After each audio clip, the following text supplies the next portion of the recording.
Bonjour à tous, bienvenue sur e-learning physique. On va commencer aujourd'hui une série d'au moins 5 vidéos consacrées à des compléments de cours sur la gravitation, sur les équations des coniques, les équations des trajectoires, les ellipses, les hyperboles, les paraboles. Bref, on va aller plus loin que le cours classique, en tout cas de classe préparatoire, sur la gravitation, puisqu'on va vraiment apprendre à établir l'équation des ellipses et des hyperboles et des paraboles à partir de ce qu'on appelle les formules de Binet.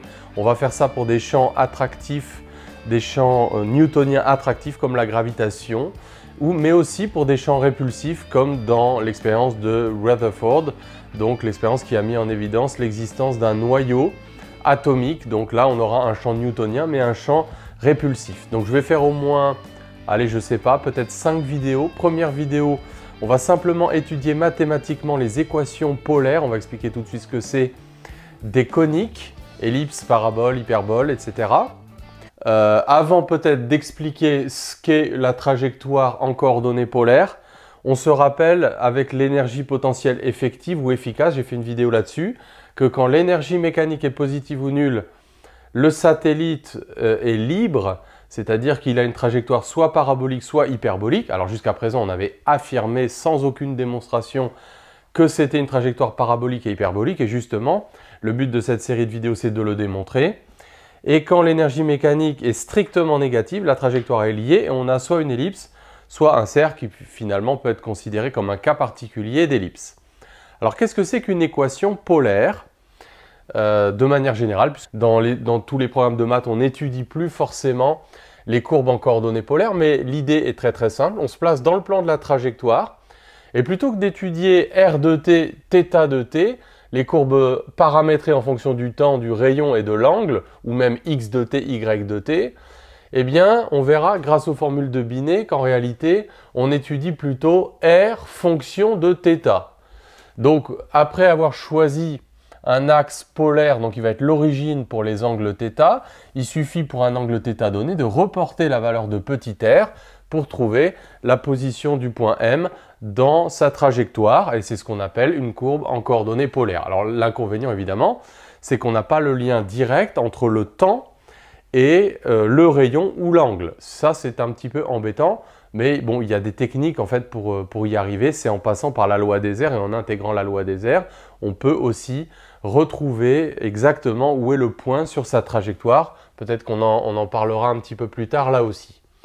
Donc, on démontrera dans les vidéos qui viennent que dans tous les cas, pour un champ de gravitation, un point P de masse m soumis à un champ de force centrale de gravitation, l'équation de la trajectoire se mettra sous forme polaire r de θ de la forme P sur 1 plus E cosinus de θ moins θ0.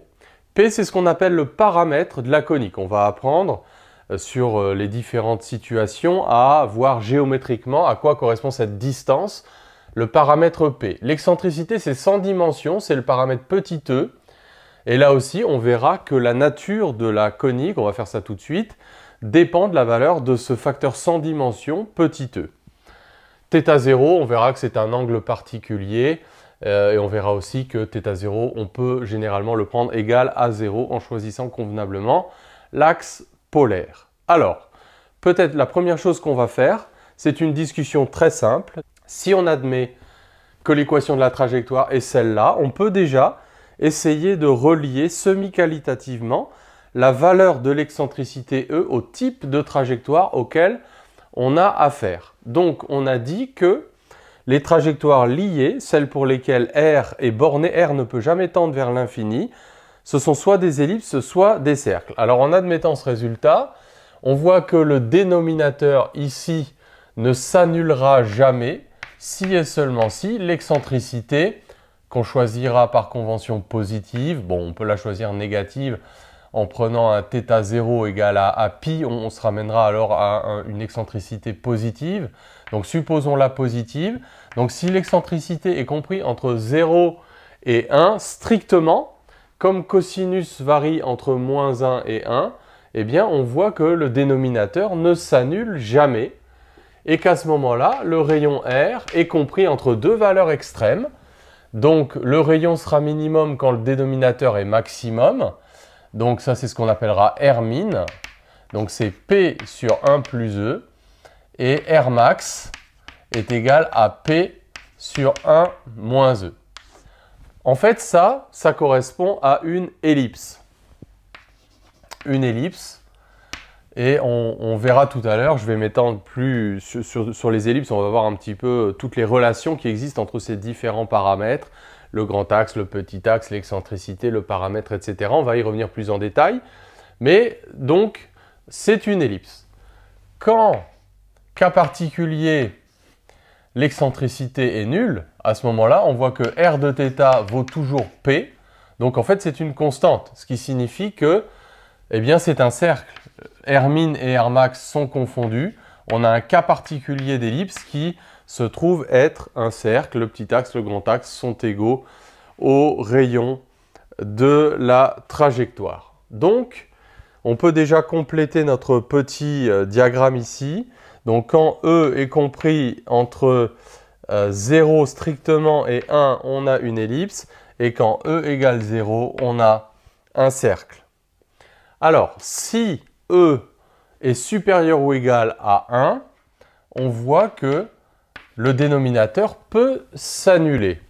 Et donc là, on aura affaire à des trajectoires libres. Si E égale 1, alors là, on va plus ou moins l'admettre, mais on a affaire à une parabole. Une parabole, alors on pourrait écrire l'équation de cette parabole. R de θ est égal à P sur 1 plus cosinus θ. Je vais revenir tout de suite après sur les propriétés géométriques de cette équation. Si on a E strictement plus grand que 1, on a une trajectoire libre et pour l'instant, je demande d'admettre que c'est une hyperbole. À ce moment-là, l'équation de la trajectoire s'écrit R de θ est égal à P sur 1 plus E cosinus de θ, oui j'ai pris θ0, est égal à 0 et le dénominateur va pouvoir lui aussi s'annuler et R va pouvoir tendre vers plus l'infini. Donc pour l'instant, à ce stade-là, on retient simplement, qualitativement rien qu'en annulant la possibilité du dénominateur de s'annuler pour R de θ, que si E est strictement plus petit que 1, on a une ellipse ou un cercle, et que si E est plus grand que 1, plus grand ou égal à 1, on a soit une parabole, soit une hyperbole. Alors maintenant, on va étudier plus en détail la forme de ces trajectoires, voir la signification géométrique de tous ces paramètres et les relations qu'on peut déduire à partir de l'équation polaire de la trajectoire. Je propose de commencer par l'équation de la parabole. Pourquoi pas? Donc, la parabole, E égale 1, peut s'écrire R de θ est égal à P sur 1 plus cosinus de θ moins θ0. Quand on met en équation une telle polaire avec les formules de Binet, l'astre attracteur se trouve toujours en eau. C'est là qu'il y aura donc la masse grand M, si c'est la Terre pour un satellite artificiel ou le Soleil pour une planète, donc dans le système solaire. Donc une parabole, E égale 1. Donc si on fait le dessin, en réalité cette parabole elle a un foyer. Et le foyer, ça ce sont les propriétés des coniques, c'est justement l'astre attracteur, c'est le pôle de la force.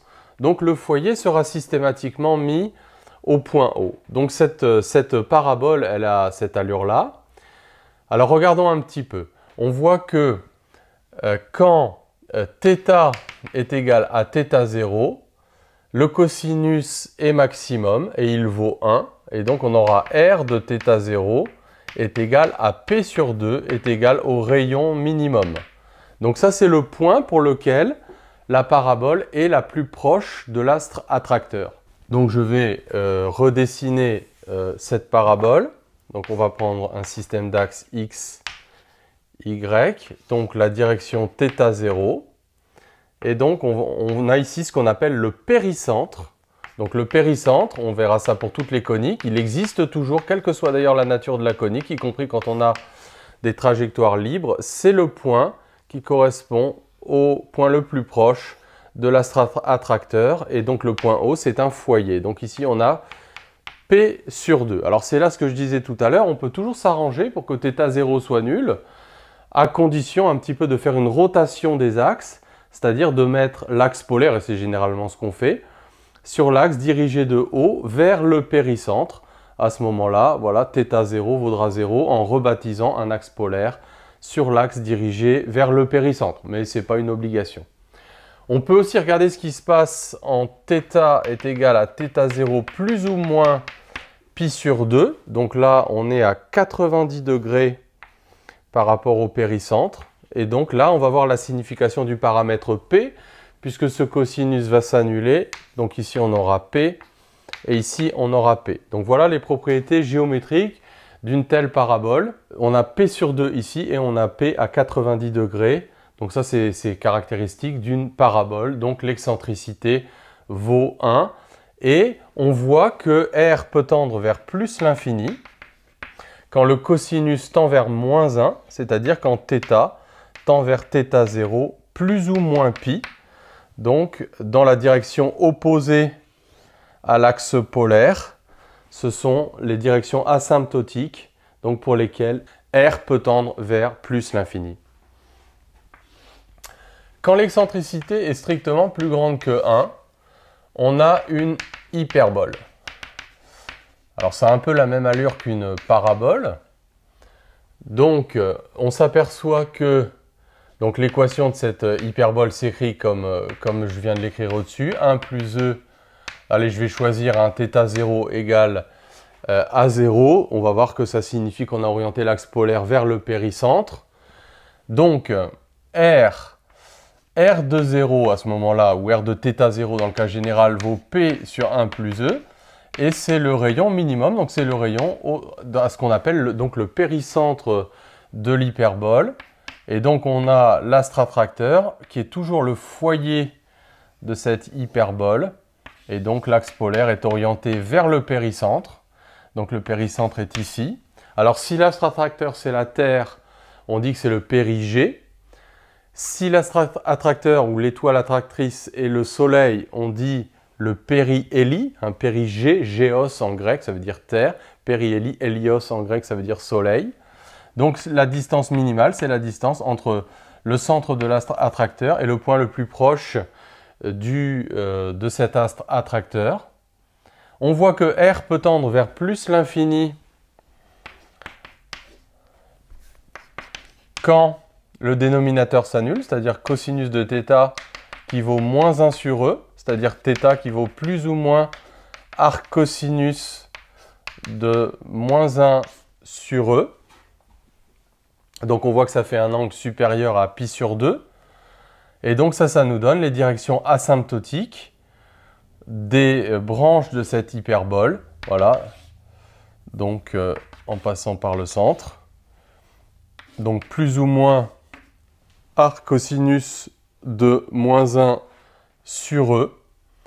Et le paramètre P, alors là aussi, donc quand θ vaut plus ou moins pi sur 2, puisque j'ai choisi θ0 égale à 0, donc on retrouve ici le paramètre P, et également ici le paramètre P, donc la distance entre ces deux points de l'hyperbole. Donc voilà ce qu'on peut un petit peu dire sur les propriétés géométriques et la signification graphique de P et de l'excentricité sur une trajectoire de type trajectoire hyperbolique. Alors le plus riche évidemment ce sont les ellipses. Donc on va donner encore plus de propriétés sur les ellipses. L'ellipse correspond à une excentricité qui est comprise entre 0 et 1. Bon, j'exclus le cercle, hein, donc je mets une inégalité stricte.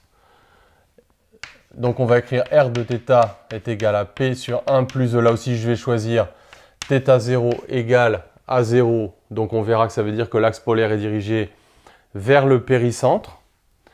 Donc dessinons une ellipse. Voilà. Donc dans un repère cartésien. Donc le centre de l'ellipse et les deux foyers. Alors il y a plusieurs manières de définir une ellipse. Donc une ellipse a toujours deux foyers, F et F', un centre. Si on prend un point M sur l'ellipse, une des propriétés de l'ellipse, c'est que la somme des deux distances MF plus MF' est une constante. Et si on prend le point M ici, on voit que cette constante, MF' plus MF, est égale à 2A. Alors, A, c'est ce qu'on appelle le demi-grand axe, donc on retrouve ici, et ici, bien sûr. Et donc B, c'est aussi le demi-petit axe. Donc on va essayer de relier toutes ces grandeurs entre elles. Donc une des façons, et on s'en servira de définir l'ellipse, c'est que la somme des distances aux deux foyers est une constante, et cette constante vaut 2 fois le demi-grand axe.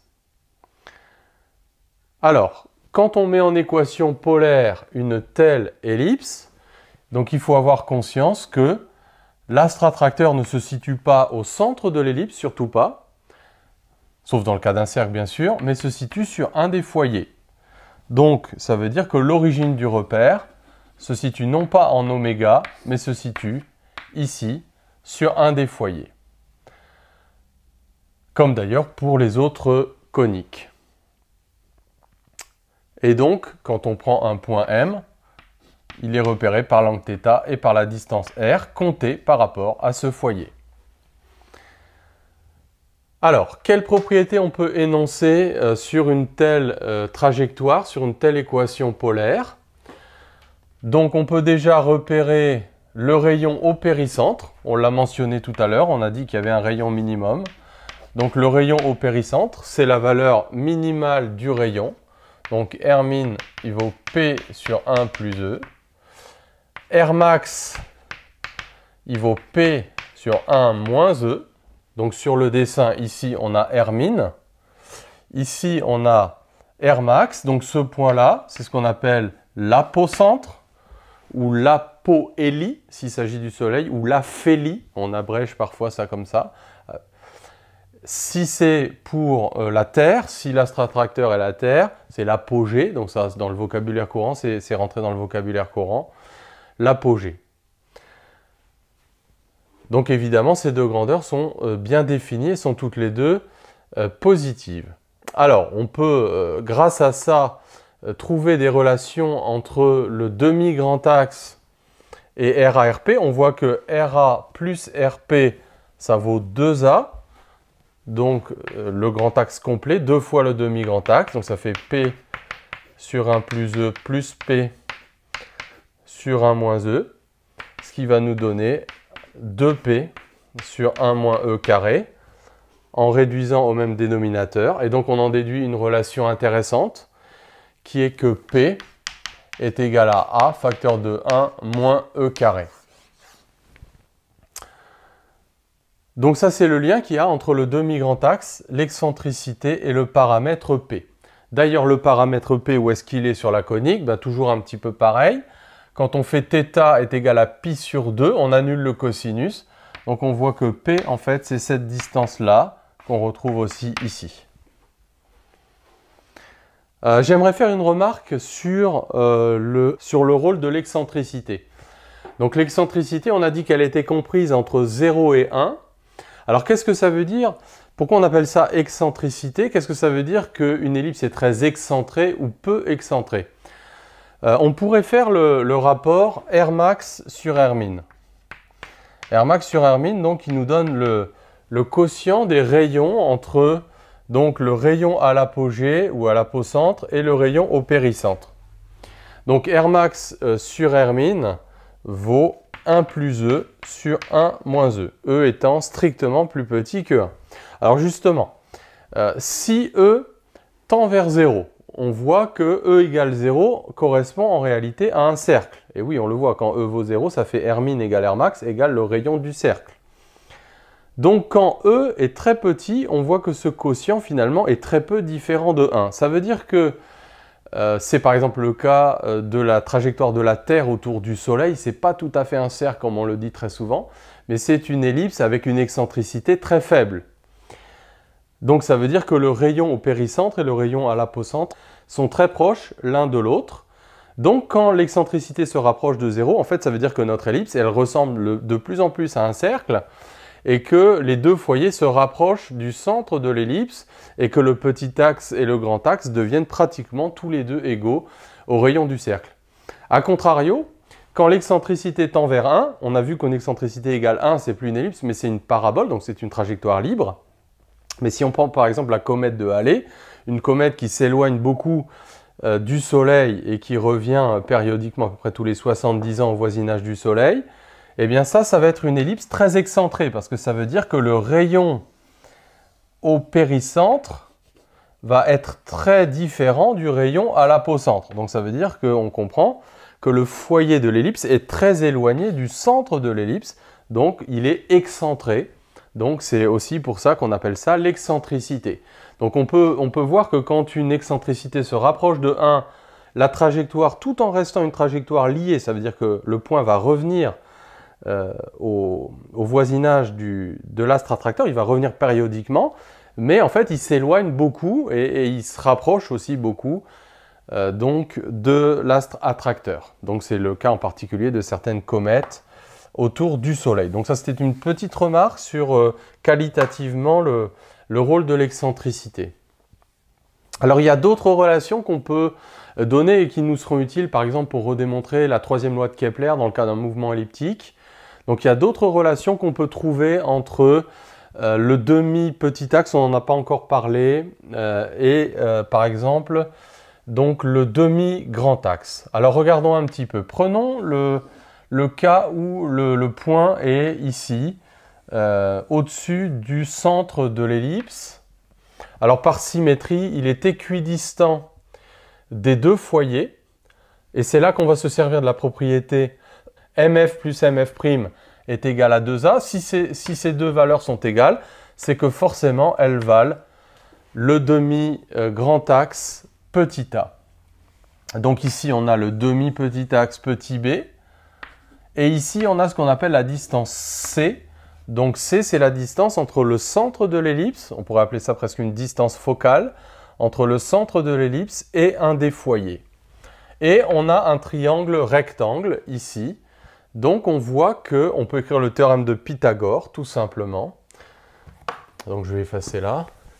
Donc le théorème de Pythagore, dans ce triangle rectangle, A carré est égal à B carré plus C carré. Il nous faut démontrer une autre relation qui relie l'excentricité avec le demi-grand axe. Alors on peut démontrer que C est égal à A fois petit e. Alors c'est aussi cette relation, elle nous sera utile dans la suite. Alors pour démontrer ça, c'est un petit peu particulier. Donc il faut se placer dans un triangle, donc en faisant apparaître le paramètre P, une des façons de faire, hein. Je ne dis pas qu'il n'y a qu'une seule façon de faire, il y a plusieurs façons de faire. Mais mettons le point M ici, donc au-dessus du foyer. Donc on a un triangle rectangle. Et donc on peut travailler dans ce triangle rectangle. Alors la distance ici c'est 2C. On va appliquer le théorème de Pythagore. Donc je vais appeler ce point M1. Dans le triangle rectangle F, M1, F', ici on a la distance P. Et on sait que la somme des deux distances ici vaut 2A. Donc on a Fm1 plus M1 F' est égal à 2A. Or, la distance F'M1, c'est le paramètre P comme on l'a vu ensemble. Donc on en déduit que Fm1 est égal à 2A moins P. Donc on connaît cette distance-là qui vaut 2A moins P. Ici on a la distance 2C par symétrie. Et on va appliquer le théorème de Pythagore dans ce triangle rectangle. Donc le théorème de Pythagore s'écrit Fm1 carré est égal à P carré plus 2C au carré, donc 4C au carré. Et donc Fm1 au carré, ça fait 2A moins P, le tout au carré. Donc on aura 4A carré moins 4AP plus P carré égale à P carré plus 4C carré, ici A, donc ça va faire C carré est égal à A carré, ou je ne vais pas le factoriser, je vais le laisser comme ça, moins AP, or P vaut A moins E1 moins E carré, donc je me sers de cette relation-là. Alors voilà, ça c'est assez typique hein, de ces raisonnements sur les coniques, tout est un peu relié. Donc on voit que les A se simplifient, et donc ça fait A carré, E carré. Donc C carré égale A carré, E carré. Donc on a démontré la relation C est égal à E fois A. Et donc on peut en déduire une propriété qui nous sera utile dans la démonstration de la troisième loi Kepler pour le mouvement elliptique. C'est l'expression de petit b. Donc petit b carré qui vaut A carré moins C carré. Donc ça va faire A carré facteur de 1 moins E carré. Petit b est égal à A racine carrée de 1 moins E carré. Donc voilà un petit peu toutes les propriétés qu'on pouvait donner sur la géométrie des coniques en coordonnées polaires. Alors bien sûr ce sont que des propriétés mathématiques qu'on a données pour l'instant, mais ce sont des propriétés mathématiques importantes pour démontrer un certain nombre de relations sur les trajectoires des satellites sous forme elliptique. Alors bien sûr tout ça, ça va prendre son sens quand on va étudier véritablement, quand on va apprendre à établir ces équations avec la formule de Binet. Donc je te donne rendez-vous dans les prochaines vidéos parce que voilà, on a encore du travail et en tout cas on va apprendre vraiment à mettre tout ça en équation, chose qu'on ne fait plus vraiment aujourd'hui en classe préparatoire. Ça peut être utile pour tous ceux qui préparent les concours à l'agrégation ou au CAPES ou tous ceux peut-être qui sont à l'université et qui étudient ces choses, ou même les élèves de prépa qui veulent aller un petit peu plus loin dans leur cours. Parfois il y a encore des équations de coniques en polaire qui traînent dans l'un ou l'autre sujet de concours un petit peu difficile, peut-être comme Polytechnique. Voilà, pour conclure, je voudrais signaler que j'ai fait la découverte d'une chaîne de chimie un peu analogue à e-learning physique, mais quoique un petit peu différente. Elle est animée par un collègue donc à Toulouse qui s'appelle Raphaël Blaro. Alors sa chaîne, ça s'appelle Blablaro au labo. Franchement, il est super bon. Il fait des montages qui m'impressionnent énormément. Et puis donc il fait des petites vidéos de cours. Il a même un site internet sur lequel il y a des quiz. Et il fait des vidéos dans lesquelles aussi il explique des expériences de chimie, donc recristallisation, distillation. Enfin voilà, il passe énormément de temps à monter ses vidéos. Et on a sympathisé. Et c'est vrai franchement que je trouve que voilà, sur le web, j'ai pas vu mieux en chaîne de chimie qui s'adresserait à des étudiants de prépa. Donc je t'encourage à aller découvrir sa chaîne. Il s'appelle Raphaël Blaro et sa chaîne ça s'appelle Blablaro au labo. Et franchement, c'est top. Voilà, et bien à bientôt pour une prochaine vidéo.